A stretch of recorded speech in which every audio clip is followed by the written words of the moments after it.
compañeros, mi nombre es Diana Serge, soy del grupo 2 y en estos momentos le voy a hablar de la resolución 8321 de 1983, del objeto de la norma, el ruido ocupacional, las medidas de prevención y protección de riesgos laborales, el ruido de vehículos y maquinaria, los métodos de medición y unas técnicas de prevención.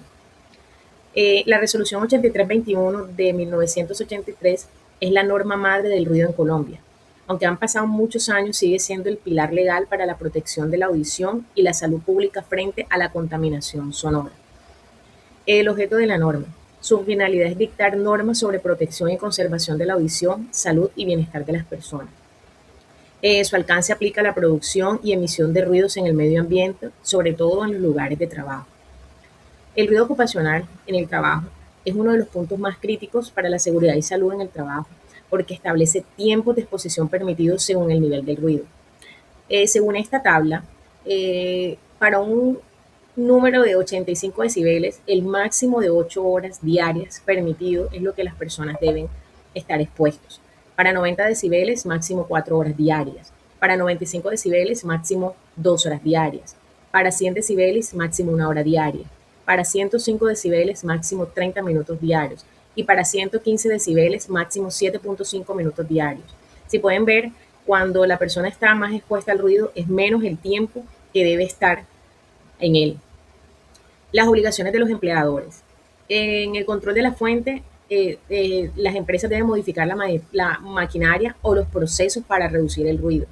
Para controlar el medio ambiente, toca aislar los equipos ruidosos o usar barreras acústicas. Y ya en el control de cada persona, de cada empleado, se les debe suministrar todos los elementos de protección y realizar audiometrías periódicas antes de emplearlos, anuales y a la hora del retiro. En los ruidos de vehículos y maquinarias se prohíbe el uso de sirenas y alarmas en vehículos privados, a no ser que sean alguna emergencia. Se prohíbe el uso de sistemas de escapes abiertos o dispositivos que aumenten el ruido del motor. Y se regula el ruido producido por la construcción, limitándolos a horarios durante la mañana, a menos que sea una emergencia. Los métodos de medición. Para enfermedades causadas por agentes químicos, las mediciones deben realizarse con sonómetros debidamente calibrados. Se debe usar la escala de compensación A para evaluar riesgos a la salud humana, ya que es la que más se asemeja a la percepción del sonido humano. Aquí hay unas técnicas de prevención que son seguridad, medicina de trabajo, psicología, ergonomía e higiene industrial. Bueno, compañeros, muchísimas gracias por su atención. Mi nombre es Daniela Vergel. Vengo a hablarles de la resolución 1792 de 1990, la cual habla de los límites de exposición al ruido ocupacional. En cuanto al ruido, cuánto tiempo podemos estar expuestos en el trabajo. Para iniciar, la resolución 1792 de 1990, en la cual estructuró los límites permisibles unificados a nivel nacional, se llevó a cabo porque anteriormente había unas normas que eran muy contradictorias, que era la resolución 2400 en su artículo 88 y la resolución 2413 en su artículo 87, las dos de 1979. Una era del Ministerio de Trabajo y la otra por parte de la Seguridad Social.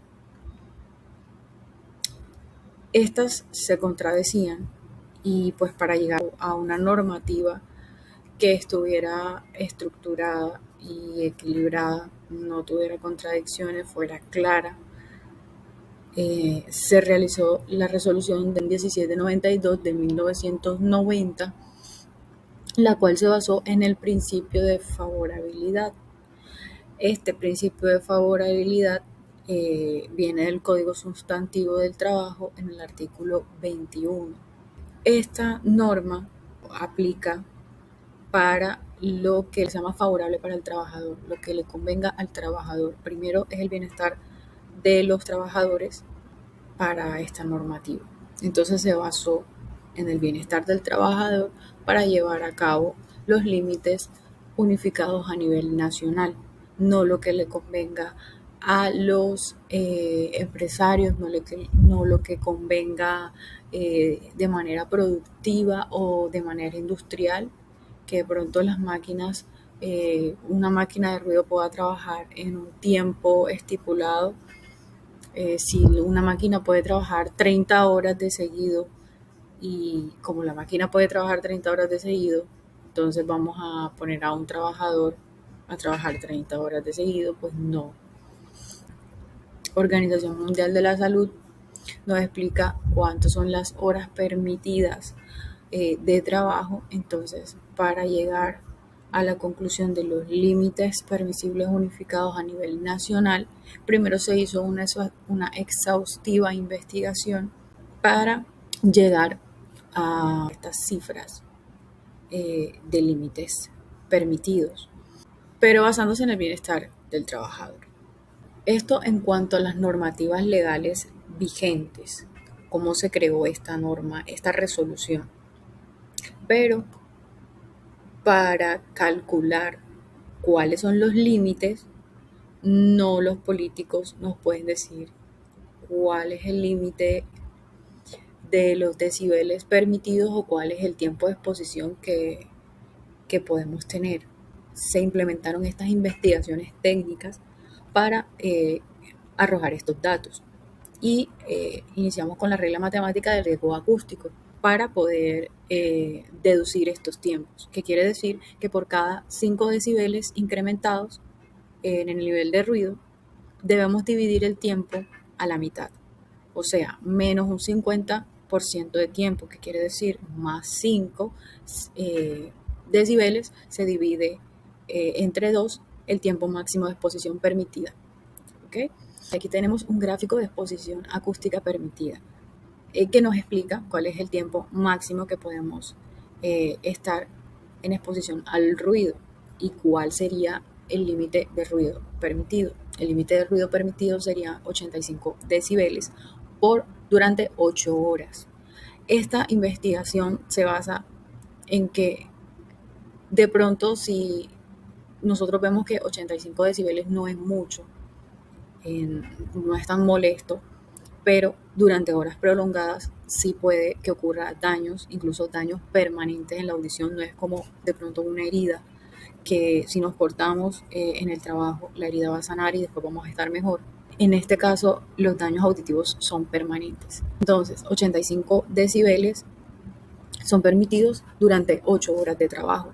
Si estos 85 decibeles aumentan a un 90, en este caso la diferencia de 85 a 90 son 5, o sea, se incrementa 5 decibeles más, debemos dividirlo esas 8 horas entre 2 y tocaría que trabajaran 4 horas y así sucesivamente.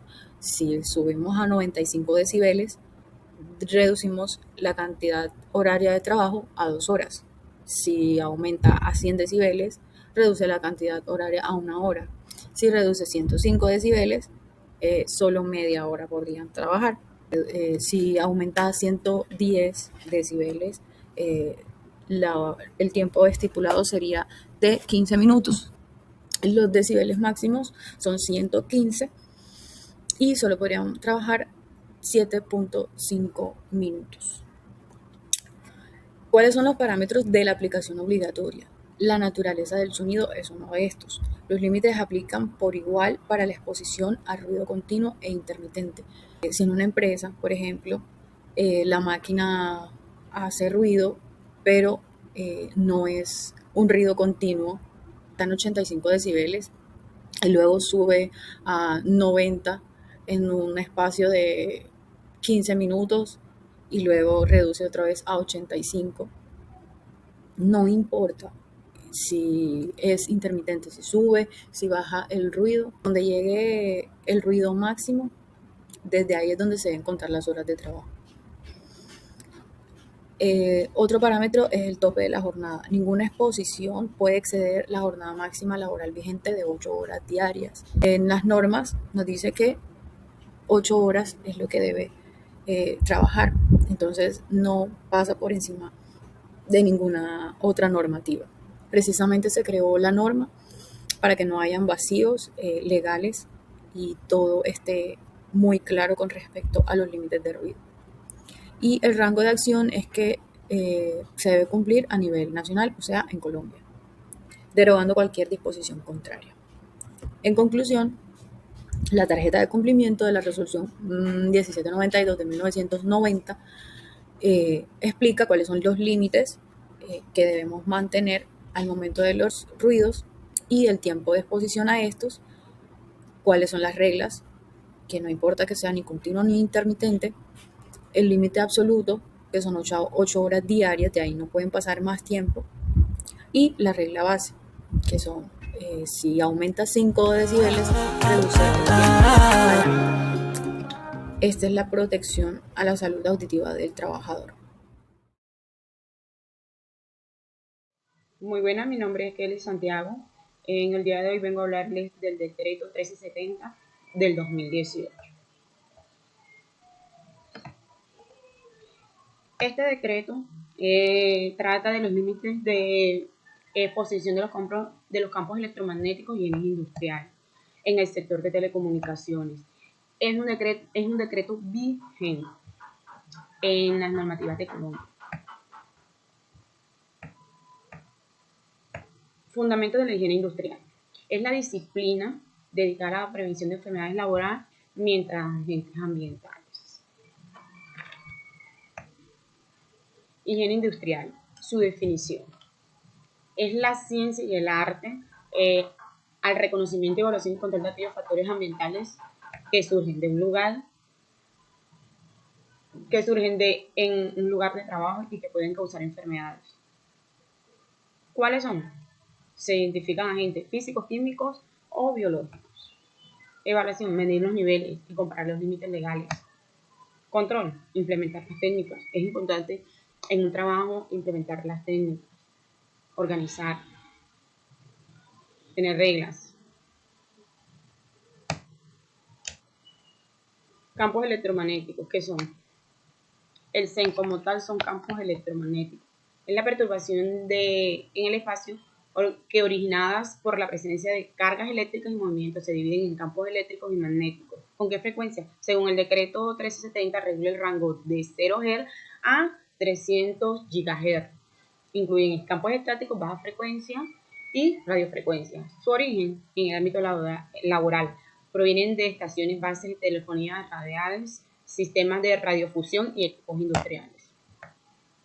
Efectos biológicos y en la salud se clasifican según su efecto. La higiene industrial evalúa el riesgo según efectos térmicos. ¿Qué quiere decir eso? El calentamiento, el tejido de absorción de la energía, o sea, cuando es alta frecuencia. Efectos no técnicos, estimulación de nervios cuando es baja frecuencia. Esto según la intensidad del campo, la frecuencia y el tiempo de exposición. Marcos normativos del decreto 1370 es la adopción de límites de la exposición y condiciones del despliegue de la infraestructura.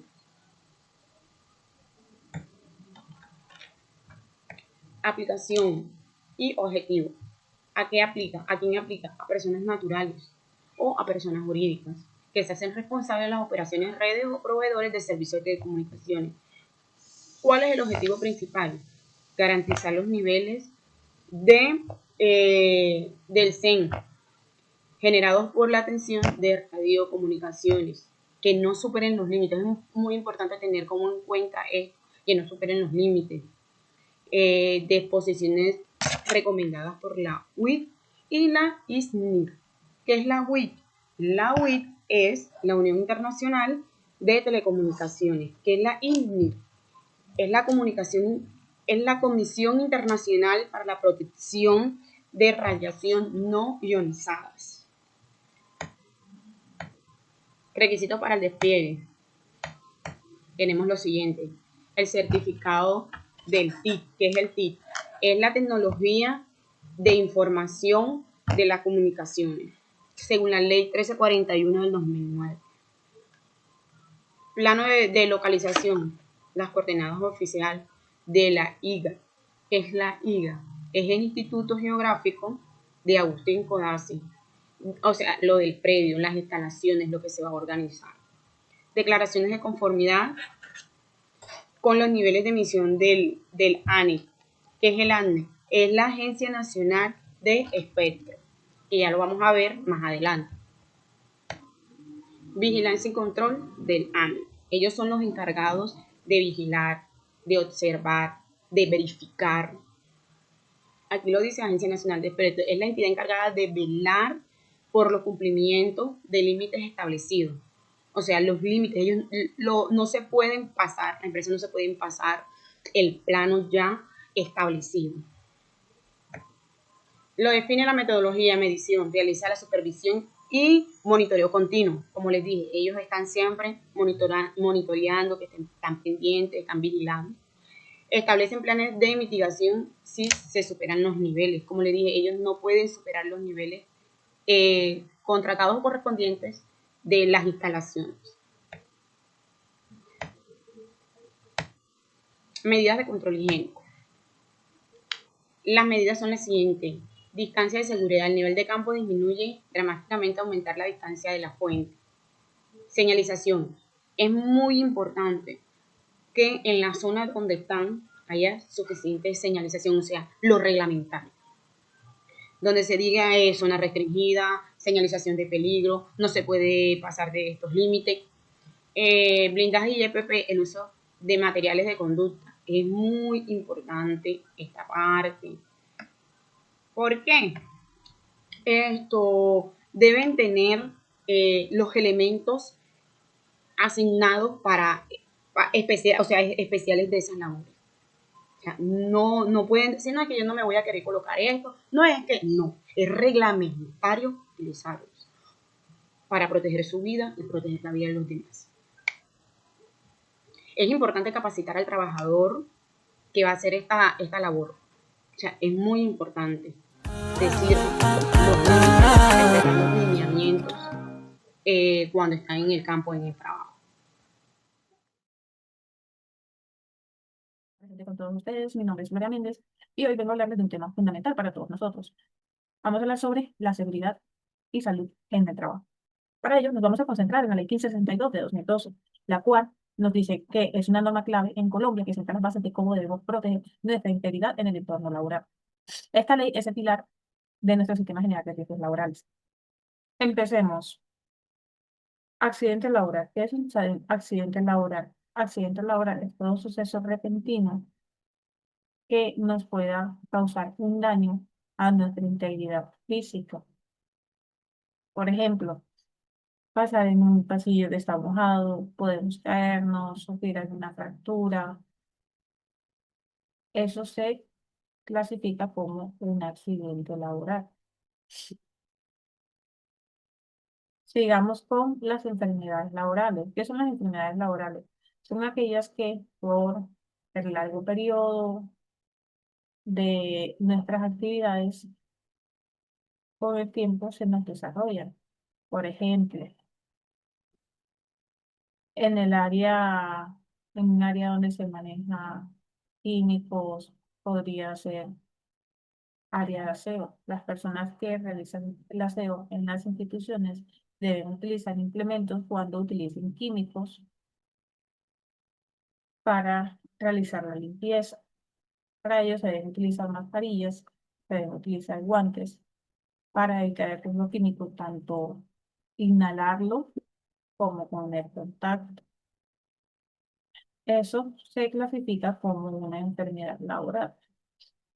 Una enfermedad laboral también se puede clasificar, por ejemplo, el túnel carpiano suele desarrollarse por movimientos repetitivos.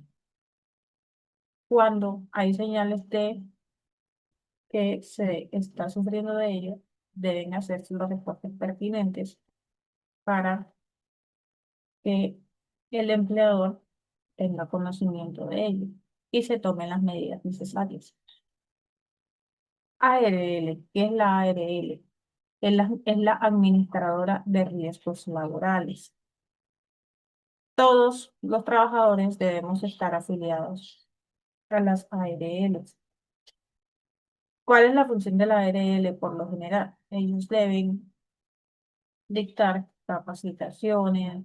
En caso cuando hay accidentes, ellos son conjuntos con la empresa, deben hacer las investigaciones pertinentes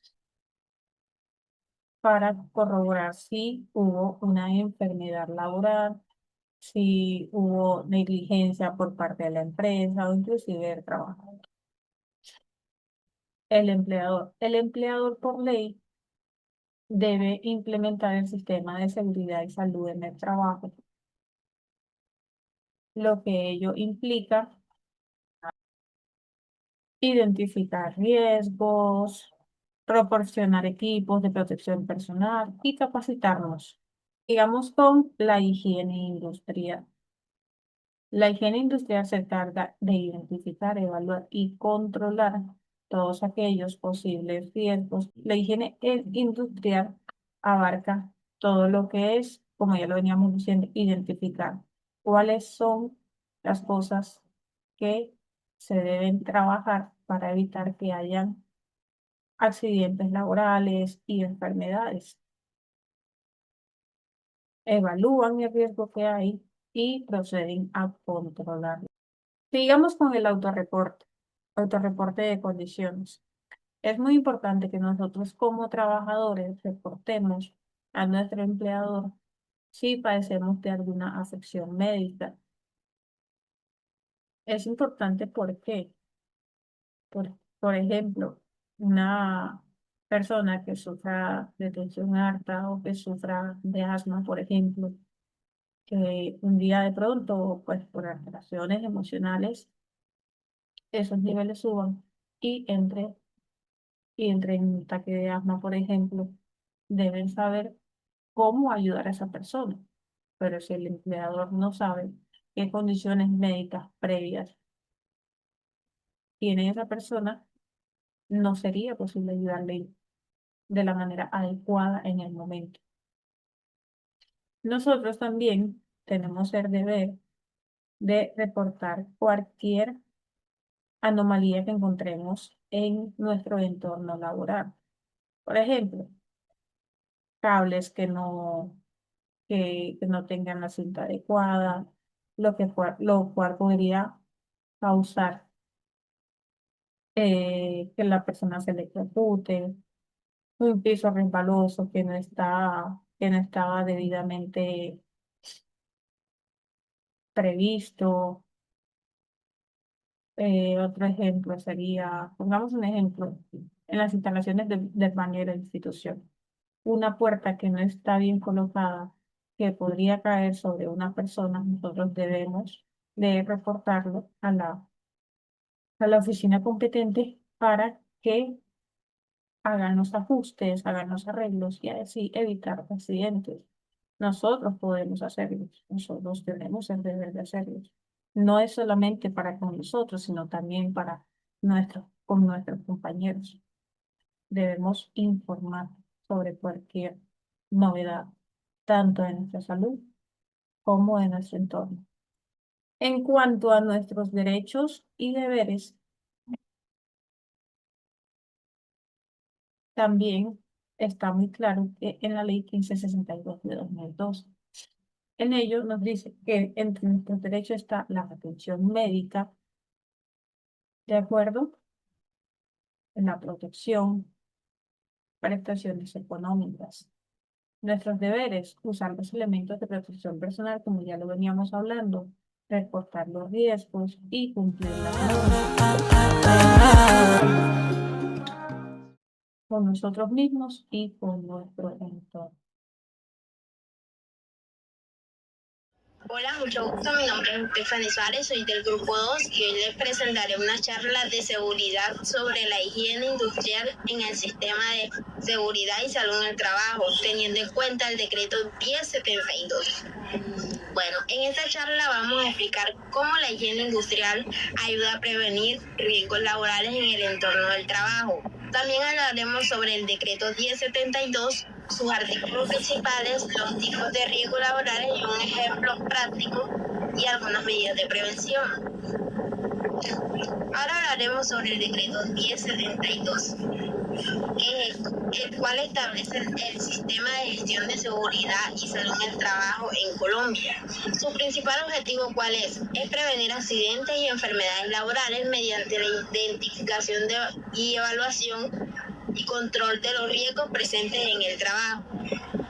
El artículo 2.2.4.6.1 define el sistema de gestión de seguridad y salud en el trabajo como un proceso organizado que incluye planificación, aplicación y mejora continua. Todo esto con el fin de proteger la seguridad, la salud y la seguridad de los trabajadores. El artículo 2.2.4.6.3 establece las responsabilidades del empleador.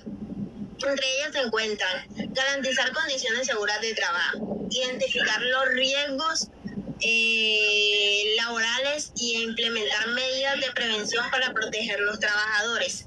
Por otra parte, el artículo 2.2.4.6.4 indica que los trabajadores también tienen responsabilidades. Por ejemplo, cumplir las normas de seguridad, utilizar correctamente los elementos de protección personal y reportar cualquier inquietud o situación de riesgo. Ahora, la higiene industrial es la disciplina encargada de identificar, evaluar y controlar los factores de riesgo que pueden afectar la salud de los trabajadores en su entorno laboral. En la higiene industrial se identifican principalmente 3 tipos de riesgos laborales. Está el riesgo físico, como el ruido, las altas temperaturas, el riesgo químico, que es como gases o sustancias tóxicas, y los riesgos biológicos, que son como los virus y las bacterias. Estos riesgos pueden afectar la salud si no se controlan adecuadamente y a tiempo. Por ejemplo, un trabajador que manipula sustancias químicas sin utilizar protección adecuada puede inhalar vapores tóxicos. Esto puede ocasionar enfermedades respiratorias y afectar la salud a largo plazo. Para prevenir estos riesgos es importante utilizar los elementos de protección personal, como ya les venía diciendo, mantener una adecuada ventilación, realizar capacitaciones constantes y contar con una señalización de seguridad en las áreas de trabajo. En conclusión, la higiene industrial es fundamental para prevenir enfermedades laborales y proteger la salud de los trabajadores. Además, el cumplimiento del decreto 1072 del 2015 permite garantizar ambientes de trabajo seguros y adecuados. Muchas gracias por su atención.